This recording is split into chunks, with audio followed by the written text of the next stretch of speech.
देशामध्ये राष्ट्रीय युवा दिन मोठ्या उत्साहात साजरा होत असताना शासकीय पातळीवर विविध कार्यक्रमांची रेलचेल आहे।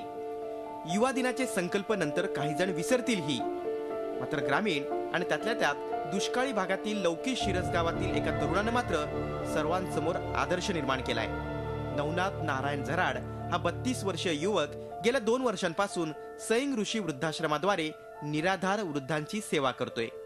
विशेष म्हणजे त्यानं शासकीय मदत न घेता पदरमोड करून हा वृद्धाश्रम उभारलाय। घरची केवळ 3.5 एकर जमीन, त्यावर आई वडील पत्नी आणि मुलांचा उदरनिर्वाह चालतो। अशा स्थितीतही या क्षेत्रातील 27 गुंठे जमीन वृद्धाश्रमासाठी त्यानं वापरली। 2 वर्ष झाले तसे मी इथं राहते।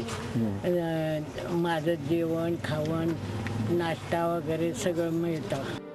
लौकी शिरसगाव या गावामध्ये गेल्या 15 वर्षांपासून राहणाऱ्या एका साधूचे उतार वयात खूप हाल झाले। ग्रामस्थांनी या साधूला नवनाथ झराड यांच्या शेतात आणून टाकलं। कुठलाही आधार नसलेल्या या साधूचे हाल अपेष्टा पाहून नवनाथ यानं वृद्धाश्रम बांधण्याचं ठरवलं। 26 फेब्रुवारी 2014 रोजी धर्मादाय आयुक्तांकडे संस्था नोंदणी करत त्यानं सैंग ऋषी वृद्धाश्रम सुरू केला। गावकऱ्यांनी एक साधूला आणून टाकलं। वयोवृद्ध होते, त्या निराधार असल्यामुळे त्यांना कोणी सांभाळत नव्हतं आणि वृद्ध अवस्थेत असताना प्रत्येकाला आधाराची गरज असते आणि त्या वृद्ध साधूची अवस्था बघून मला अशी संकल्पना सुचली का आपण या लोकांना सहारा दिला पाहिजे। त्या संकल्पनेतून मी त्यांना वृद्धाश्रमची स्थापना केली। आजच्या चंगळवाद्याच्या झगमगाटाला भुललेल्या आणि सामाजिक भान हरवलेल्या युवा पिढीच्या डोळ्यात नवनाथनं झणझणीत अंजन घातलंय।